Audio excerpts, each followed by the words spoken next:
Well, if it isn't Aries, must be time for your October Tarotscope.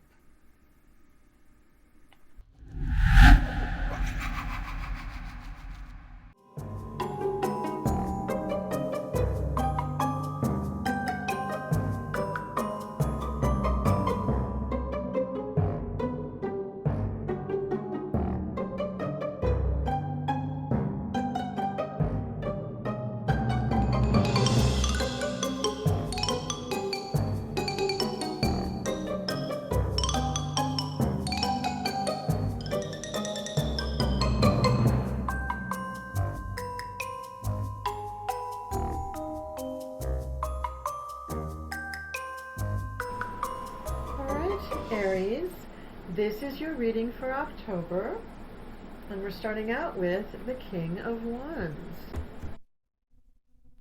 So the King of Wands could be you, Aries. It is a fire sign. This is a person who is extremely charismatic and inventive and full of creativity. They always want to use their own creations, and they're full of big, bold ideas. They have a magnetic personality, and this allows them to succeed quite often. Now, if you are not the actual King of Wands, you may find that you have a strained relationship with this person who expects a lot from you and may need you to take charge of your own destiny. Otherwise, you're just a wagon behind his train. If you are in a relationship with the King of Wands, then definitely they expect a lot of you, and you need to set some boundaries and some expectations with them for what your desires in life really are, as opposed to just going along for his ride. Then we have the Page of Swords.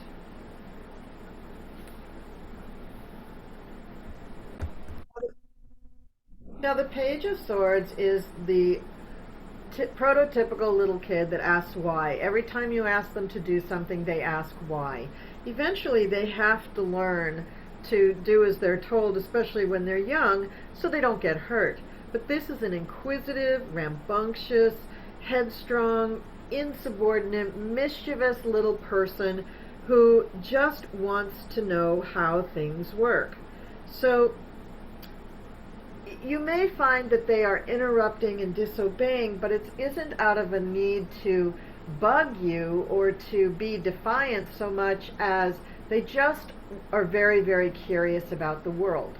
So when you have the Page of Swords coming up in your reading, what does that mean? Well, this is a person who's going to be mischievous, who's going to be very smart, very quick-witted, and also ready to talk back to you. So if that bothers you, then you probably don't want to have the Page of Swords around, but you may want to have somebody around. If you're an inventive type, it may really be helpful to have someone around who asks why, or how does that work, or how come you're doing that. So that may be a very integral part of your creative process, and this person may really be helping you out quite a bit. And then we have the Magician. Now the Magician is portrayed in this deck is the best salesman in the universe, but the Magician, what they can do is they can take, bubble gum and rubber bands, and they can create things out of it that work to save you time, to save you energy, and to do things better. So they can build things and create things out of thin air. And the Magician can do that with situations and with relationships and projects as well. So if this is you, if you're the King of Wands, then you are also the Magician. Or you could be just the Magician and you could be in a relationship with the King of Wands.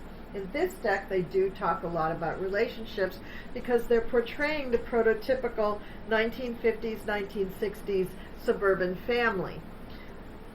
The thing that's difficult to realize about the Magician, and especially if this is you, is that they are also this very, very slick salesperson. So a lot of the things that they're talking about may not actually be true. So if this is you, be careful about stretching the truth, and if it isn't you, just be careful of listening to people who make things sound too good to be true, because then it probably is. The beginning of the second week, we have the Two of Swords, and unlike the Rider-Waite deck, this isn't necessarily a card where you need to make decisions. This deck has lots of other cards where you need to make decisions. In this deck, what it's showing you is that you need to observe other people's opinions and perspectives because it informs yours and enlightens you. So when you have people who are choosing, and they use this analogy in the guidebook, if you have people who are all saying, I want the dark meat, I want the dark meat in the turkey, it means that there's a lot more white meat left over, and most people prefer white meat. So you have to realize that one person likes one thing, one person likes another, and it doesn't mean that one is wrong or bad and the other one is good. It just means that they're different, and very often they complement one another. So these complementary choices and opinions are really good for society. They really help people to understand one another, to tolerate another, and to get along better. So you don't really have to make any choices here, but you do need to observe what is going on in your world. Now the Six of Cups, just like the Rider-Waite deck, is coming back to the past, and it's enjoying things that you enjoyed in the past. Very often this card will indicate that you're going to be stumbling across somebody from your past, or somebody from your past is going to be coming back into your life for some reason, and making you reminisce, or conjuring up memories of days gone by. And then we have the Emperor. Now the Emperor represents the earthly father to the housewife. He's sturdy, he's reliable, he's somebody you can always count on in a crisis. He represents ambition, wealth, fame, success, achievement, and smart business decisions. He is the person that you can look to for advice about how to grow your business and how to take your product to the next level. He has great imagination, but he works hard, and he's not a person who likes to waste money. So he's going to be frugal and thrifty, but he's really great in business. So what does this mean for you in this second week? This means that you are able to see the distinction between people's opinions as beneficial, not as contradictory. You're able to connect with somebody from the past who reminds you of days gone by, and this may be a very pleasant connection that you have. And then you have the Emperor, who is actually helping you make good business decisions and helping you to really focus on your work. Now, the Page of Swords and the King of Wands are two cards that maybe you weren't thinking about work, but the Page of Swords, even though they may come across as an annoying little brat, they're actually really helping you to make the choices about maybe this is an invention, say. So say you want to take this invention to market, the Emperor is really going to help you do that and succeed. The next card we have is Justice. And in this deck, Justice just means that you're going to get your just desserts. So whether you have been naughty or nice, you're going to get what's coming to you. So if you've been putting in the time and doing the work and not getting much praise or reward for it, or even acknowledgement, now you're going to get that acknowledgement. However, if you've been, sticking your hand in the cookie jar one too many times or several too many times, you're going to get punished for it. So the Justice card is just coming around and saying, you know what, it's time to pay the piper. And that's happening in the third week of October. And then we have the Nine of Wands. Now I'm thinking that with the Justice card here, followed by the Nine of Wands, you probably were doing everything right. You probably were putting in long hours and, going the extra mile for whatever this project or work is. And now you're going to get the reward. You're almost there. You're almost at the tipping point where the whole world will see how wonderful it is, and they will give you a big fat thank you. Then we have the Three of Wands. Now the Three of Wands is where you do get to stand back and admire your handiwork. So coming on the heels of the Nine of Wands, this is a very nice coupling of cards. This means that you waited it out, you had patience, you had faith on your project, and now you're going to be able to really look at it and assess it for yourself. So one of the nice things about the Three of Wands is it's not everybody just throwing a big party and saying congratulations. It's you being able to study your work and then strategize about where do you go from here. But first you have to give yourself a pat on the back and say, I did do a really good job with that. Now, if I were creating this today with all that I know from yesterday, what would I do tomorrow to improve this? And that's what's really powerful about the Three of Wands, is that you get to strategize about your future. Then we come to the last week in October, and this is the Ten of Cups. So you, Aries, have really completed something. You're feeling really good about it. This project, this whole journey has brought you wisdom. And with the completion of this wonderful project, you now feel like you can celebrate a little bit. You can rest on your laurels for just a touch, and you can dispense your own brand of wisdom about the journey that you've been on. So you can share with other people the joy of completion, but also, like I said, the hard-earned lessons. Then we have the Three of Pentacles. Now in this deck, the Three of Pentacles does not mean group work. It means work observed by a group. So this is the project that you've taken on. Maybe it's a new project where you are doing all of the work. You're showing off your skills, your talent, your expertise, your background, your knowledge, and the rest of the world is standing back and going, ooh, that's really, really good. So this is another card that says that you're accomplished and you're accomplishing things, and the world is going to take notice and give you kudos for that, Aries. And the final card is the King of Pentacles. So here we have the prototypical wealthy man. But how did he make his money? By hard, honest work. So the King of Pentacles is the result at the end of the day for you, Aries. This may be your goal to become the King of Pentacles.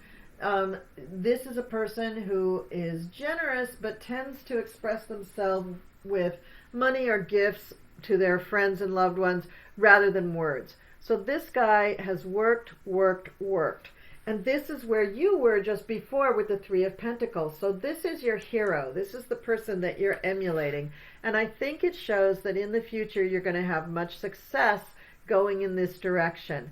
So industrious and hardworking, and definitely gets, value for what they put in. So they get paid well for what they do. And that's where you're headed to, Aries. And now let's go on to your Oracle card, which is the Full Moon Power.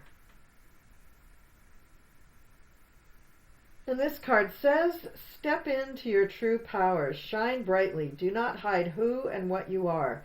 The time to attract big things for yourself. And by the way, Aries, in October is your full moon.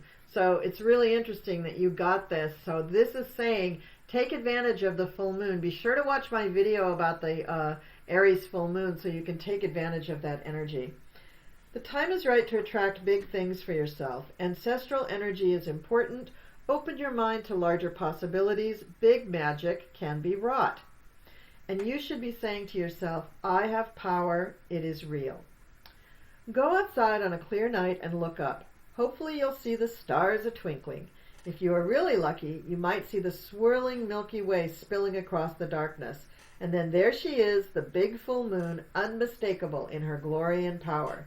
She moves the earth itself, stabilizes it into orbit. She releases and pulls the sea.